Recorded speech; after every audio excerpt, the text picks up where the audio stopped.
खेसारी लाल यादव, जी हाँ, कौन कहता है कि इंसान अगर स्टार बन जाता है तो उसके में टेंट्रम आ जाता है। खेसारी लाल यादव को देखिए, जी हाँ, खेतों में ये यूरिया छिड़क रहे हैं जी।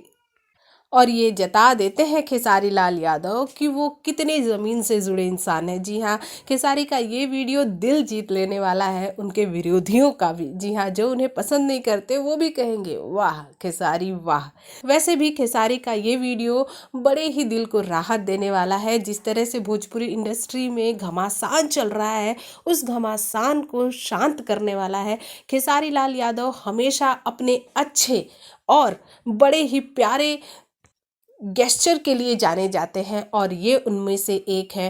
खेसारी लोगों को ये हमेशा बता देते हैं कि वो कितने ज़मीन से जुड़े इंसान भी हैं और आज भी खेसारी इसी तरह के बंदे हैं जिसके लिए खेसारी को जाना जाता है। वैसे आपको बता दें, खेसारी लाल यादव हमेशा बिजी रहते हैं लेकिन अपने ज़मीन से जुड़े मूल्यों को कभी भी उसके साथ सौदा नहीं करते। भले ही कितने बिजी क्यों ना हो, कितने बड़े स्टार क्यों ना हो, वो धान काटना भी नहीं भूलते और खेतों में यूरिया छिड़कना भी नहीं भूलते, तो गाय भैंसों की साफ सफाई करना और उनका दूध दुहना भी नहीं भूलते। यकीन है आपको हमारा ये वीडियो पसंद आया है। पसंद आया तो लाइक कीजिए, शेयर कीजिए एंड हमारे चैनल को सब्सक्राइब कीजिए।